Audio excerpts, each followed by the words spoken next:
Alright guys, so before we even start building this workflow, the very first thing you need to do is to make sure that your document is ready. Kasi remember, this workflow is all about sending contracts and collecting documents. So kung wala kang actual file, wala ring sense yung automation natin. So what I usually do is I create first the document. So I am using Canva.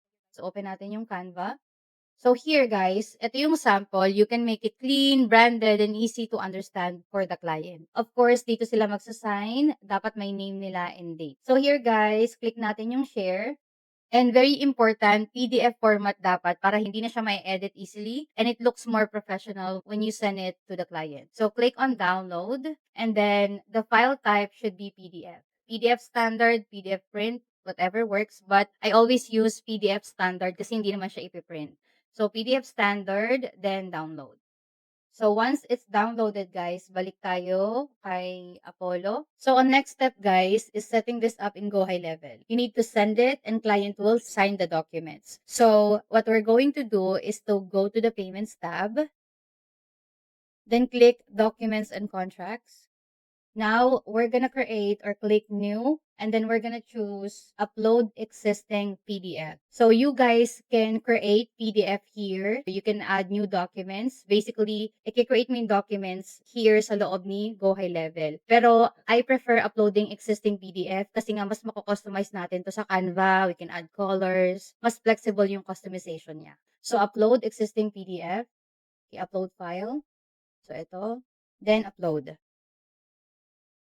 So this is the document that we created. So you have to scroll down kasi mag-add tayo ng element dito like the signature, name, and date. So same thing lang yung setting guys like the email. Ito may setting din dito. So click nyo yung plus icon. So ito guys, ito yung pwede natin i-add. Let's say if you want to add image like the logo. Remember, we have two options earlier. It's either you can upload your PDF or you can build the document directly in Go High Level. So, ayan, pwede kayo mag-add ng table, ng text. And again, since we have the PDF ready and the documents ready, so ang i-add na lang natin is yung fillable fields. Basically, ito yung pwedeng i-edit ni client or kung sino man yung magsasign ng document. So, for text field yung i-add natin dito sa name. So, yan, idadrag lang natin yan and then medyo habaan natin. Ipantay natin dun sa line. Kaya make sure guys na meron kayong spacing in between name and the signature. Now, meron na tayong name, then add the plus icon. We're gonna add the date. Yan, i-drop natin dito. Make sure pantay sila, guys. So, I think hindi pantay si name at date.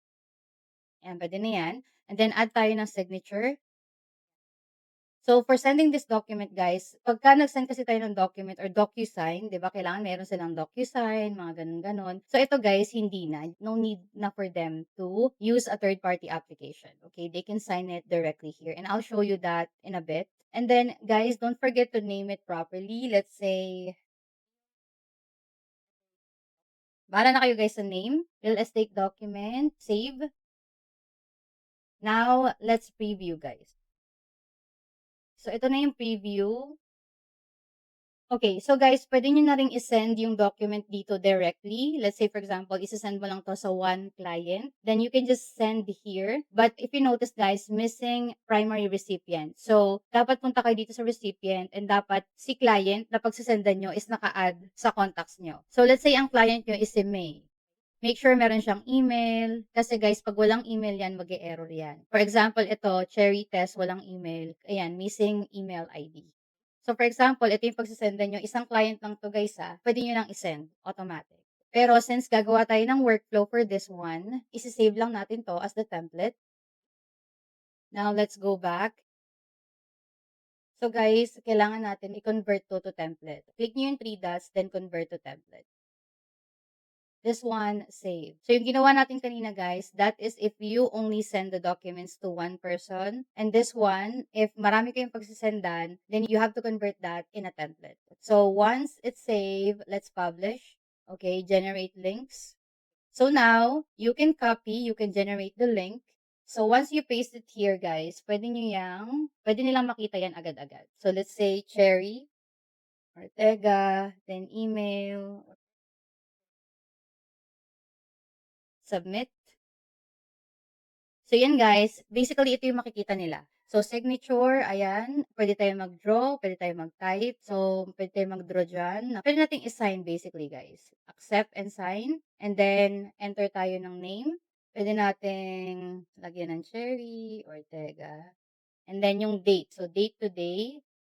Pwede rin nating piliin yung now. Ibig sabihin, that's the day today. Ayan. Then, once it's finished, so, successfully sign na ng document. Pero again, we didn't know if the client already signed because we haven't put this one in automation. So, dapat i-automate natin to, guys. But that's one way for you to send the document to your client. You can send the link to them. So, let's go back. Save muna natin yan. Okay, let's go back. So, ayan, meron na tayong templates nandito. So, ang gagawin natin, guys, let's create the automation. So, let's go to Automation tab. Okay, a lead magnet free ebook. I think ito yon, financial ebook. So, create tayo ng workflow, guys. Start from scratch. So, number 7. Ito muna, guys, document send. Okay? Document send. Then, maglalagay tayo dito, guys, ng trigger.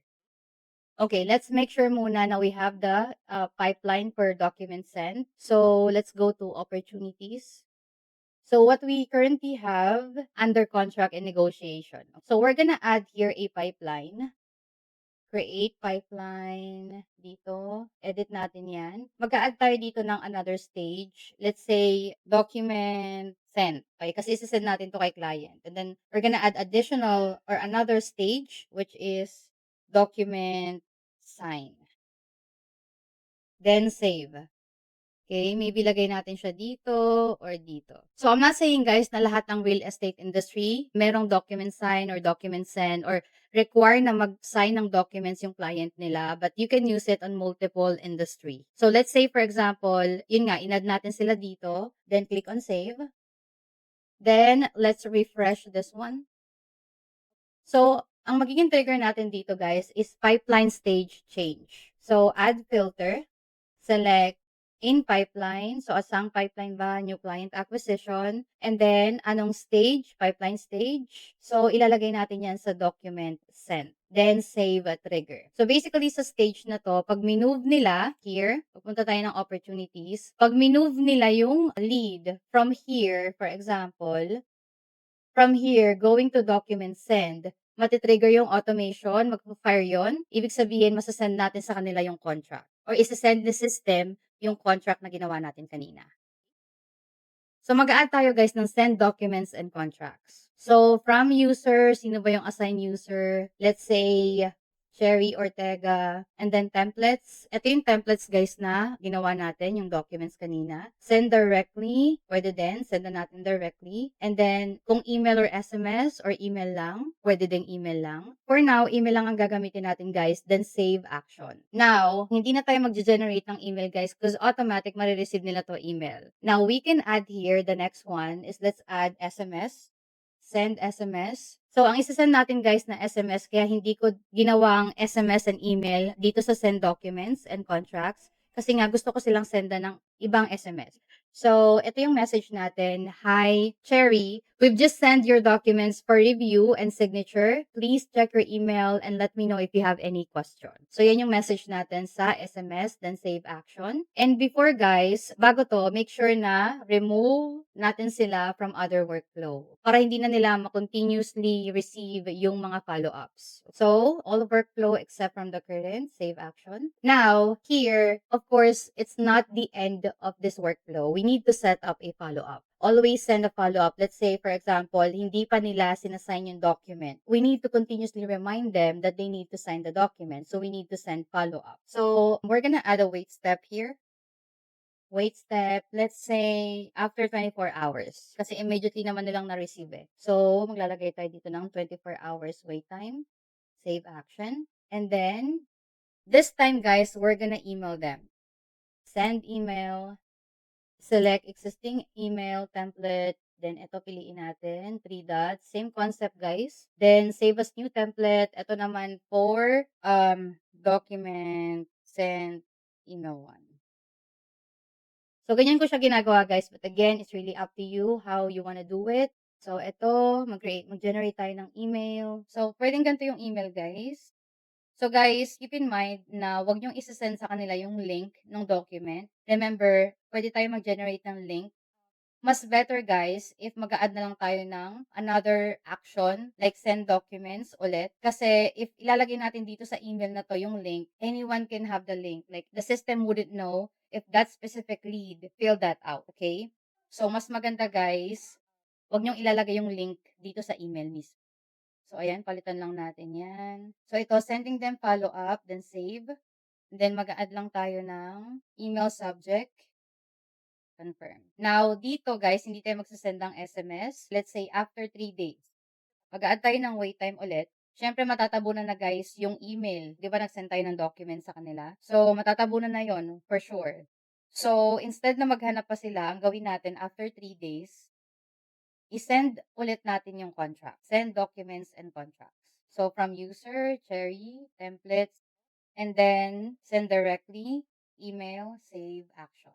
Magsasend na ulit sa kanila to. Then again, generate SMS. Mag-add tayo ng SMS. Kakopy ko na lang to guys para lang makita nyo yung flow. Generate SMS. So, pwede rin kayo gumamit dito guys ng if contact reply. So, for example, gagamit tayo ng contact reply. Siguro dito na tayo gumamit ng contact reply guys. So, mag-add tayo ng wait step. Time delay guys. Contact reply, piliin natin yung contact reply. Sa ang step, okay, so cancel muna natin to. Let's name it SMS1, save action. And then again, mag-add tayo ng wait time. And then yung wait for contact reply. So, dito sa SMS1, dapat dito sila mag-reply. Ang timeout natin guys is let's say 3 days. Save action. So, what will happen is, if within 3 days nag-reply sila, dito sila mapupunta. If after 3 days, hindi pa rin sila nagre-reply, dito sila mapupunta. So, kailangan yung SMS nyo guys, may message dito na, did you receive the document? If not, reply no. So, we can send it again. So, bahala na kayo guys kung anong message nyo. Parang ganyan. So, did you receive the document? If not, reply no so we can send it again. So, save action. So, ang gagawin nyo mga mi, add kayo ng action, then add again, send documents and contracts. So, ayun, same thing lang guys. Add user, templates, then save action. So, ibig sabihin, magre-reply yung lead na no, I haven't received it, or no, whatsoever, then send the documents and contract. And then, pwede rin kayo mag-add dito guys na instruction. If yes, do not reply. Okay? Kasi kahit anong i-reply nila dito, guys, kahit mag-reply lang sila dito ng, yes, I did receive it. You know, may mga client kasi na may concern or something like that, marireceive talaga nila automatic. So, dapat ang instruction nyo, guys, is malinaw. Kaya ako nilagyan ng no. If not, reply no, so we can send it again. So, pag hindi sila nag-reply, ibig sabihin, na-receive nila. Pero kailangan nyo ng follow-up kasi hindi pa nila sinassign. So, pwede kayong gumamit ng contact reply on this workflow. Then save action. So, pwede kayo mag-set ng follow-up dito, like another email. Copy ko lang to guys. Again guys, dapat magkakaiba yung email nyo. Then paste. Set natin to ng email 1. Save. Tapos, magko-contact reply na naman tayo dito. Wait. And then, contact reply. Tapos, dito tayo sa email 1. So, dapat may instruction dun guys na if you receive the documents, please reply yes. Or please reply no so we can send it again. So, ganun yung concept natin guys. So, let's say ito 3 days ulit. So, dapat may instruction dun sa email 1 guys. Gagana to pero hindi sila magre-reply. So, dapat dito may instruction. And then, copy natin to. Ayan. So, pag nag-reply sila na no, ayan, send natin yung documents. Or, pwede natin tong i-delete, delete. And then, pwede tayo mag-add dito ng go to. Save action, and then punta natin dito. So, similar to sa lead opt-in guys, pwede natin itong gawin as contact reply. Then, mag-add tayo ng follow-up, hindi pa rin nila sinasign. Let's say, pang ilang email na natin. Let's say, 14 days na to guys. For example lang ha. So, copy action, paste natin. Let's say, ito na yung ika-14 na email or ika-14 days, basically.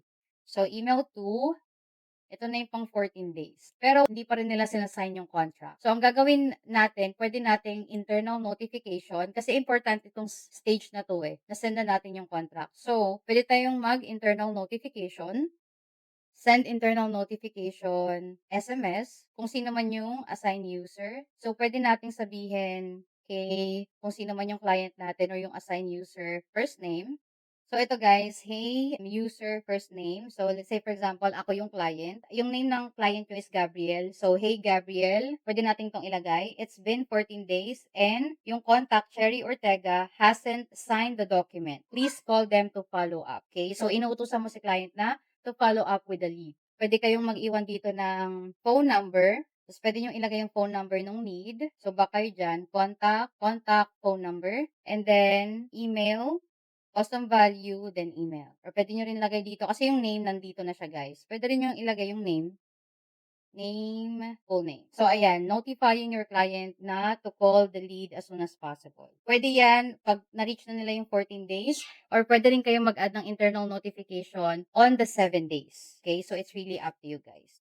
Kasi pwede rin to guys, mag-add tayo ng internal notification. Dun pa lang, halimbawa, sa 3 days pa lang. So, pwede nating mag-add ng internal notification dito. Okay? So, parang ganyan guys. That's how you set up document sent. Itong step na to guys is only for sending documents pa lang ha. So yung document sign, we're gonna discuss that on the next lesson. So keep in mind that always create follow-ups. Just in case they haven't signed the document yet, at least may follow-up to remind them. What if tinawagan ni leads tapos hindi na siya available, then you can go ahead and move them automatic to lead nurture campaign. So, pwede kayong mag-add dito ng workflow, add to workflow, and then pwede nyo siyang ilagay sa long drip campaign. Baka kasi nagbago yung isip nila pagdating nila sa stage na document send na. Pwedeng mangyari yun, guys. So, guys, the next thing we're going to build is what happens after the client signed the documents. Because this is actually very important moment. Kasi ibig sabihin nito guys, the lead is already committed. Hindi na siya lead lang. So what we want to do now is to create a workflow that reacts immediately once the document is signed. So nandito pa rin tayo guys sa loob ng automation. Then we're gonna create new workflow, start from scratch. And ito na yung pang number 8. Pangalanan natin yan ng document sign. So, now let's add new trigger, and then ang trigger natin guys is document signed. Documents and contract, add filter. Okay, mag-a-add tayo ng template muna guys. Template is etong template na to, and then status is signed and accepted, and then save trigger. Ito yung trigger natin, guys. And then, again, pag nag-sign na yan ng document yung lead, papasok na kagad siya sa workflow na to. But first thing we have to do, we need to update the pipeline. So, let's create an update opportunity. Okay, in pipeline, new client acquisition stage. Dito na tayo sa document signed. And then, save action. Also, we need to remove them from the other workflow. So, we need to add remove from workflow, all workflow except from the current. And then here, pwede tayong mag-add ng tag. Add tag. Pwede tayong mag-add ng document signed. Then add action. So automatic, manonotify si client via email once they sign the document. But of course, we need to make sure that they are aware via text as well. So we need to send them internal notification via SMS. So, pwede natin i-message si user na, hey, user first name, Cherry Ortega just signed the document. Please review and proceed with the next step. Kasi, via email, manonotify sila after masign ni lead yung document. Pero at the same time, notified din sila via SMS na i-check nila yung email nila to review the document, kung tama ba yung spelling ng full name, may signature ba, tama ba yung date, mga ganon. Yung things na kailangan nilang i-review. Bago natin i-save action guys, make sure naka-assign user, tapos yan, save action na natin. So, ayan, na-notify na natin si client after nila mag-sign. So, here guys, pwede tayong mag-add ng wait step. Wait step, let's say, after 10 minutes. 10 minutes, i-save action. And then, magsasend tayo guys ng email dun sa lead. So, select existing, ito, then 3 dots, edit design, save as new template, ito, doc, received, email 1. Continue. And then, dito guys, ang message na natin is, So, ayan ang message natin. So, we successfully received your signed document. Thank you for completing that. Our team is currently reviewing everything. So, ayan. If you have any question, so, ito, pwede na natin itong i-delete. Pero wag natin kakalimutan, custom values, user, and then full name. So, pwede rin natin itong ayusin na ganyan. And then, guys, lakihan natin to 16 para, so, ayan, guys. So, pwede kayo mag-add dito ng more, but again, this is the concept, okay? I just want you to understand the concept that notifying the lead that you already received them, mas panatag sila, okay, na-receive na nila. So, save. Maglalagay tayo ng email subject. We receive your signed document. Tapos, save action. So, it's only an acknowledgement na na-receive na natin yung documents or letting them know na we receive it na. And then, of course, hindi mawawala ang SMS dyan. Very important. So, maglagay tayo ng SMS dito. Okay? Ang message naman natin per SMS is this one. Hi, Sherry, we've received your signed document. We're currently reviewing it and will update you short. Save action. So again, guys, dito wag niyong kakalimutan always to add user information. So kung sino man yung assigned user. So save action. So now, na-notify niyo na si client, take the next step. Of course, na-notify niyo na rin sila, sending them acknowledgement. Then, automatic na guys, kailangan nang i-move ng client nyo yung lead to the next step. So, i-publish na natin to. Hindi na tayo mag-a-add guys ng follow-up kasi ang goal lang naman ito that acknowledging that we already received the documents. So, yung next step is depende na sa client nyo kung needs ba ng more details pa. Like, yung name is invalid, like, hindi siya yung tamang spelling, mga ganun, wala siyang sign, iba yung date, mga ganun. So, sa client na yun mismo. Just in case, kompleto naman na, ang gagawin ni client is to move the lead to another stage, which we're gonna discuss on the next lesson. So, for now, we're gonna save this one. So, basically, that's how you create documents signed. So, see you on the next video.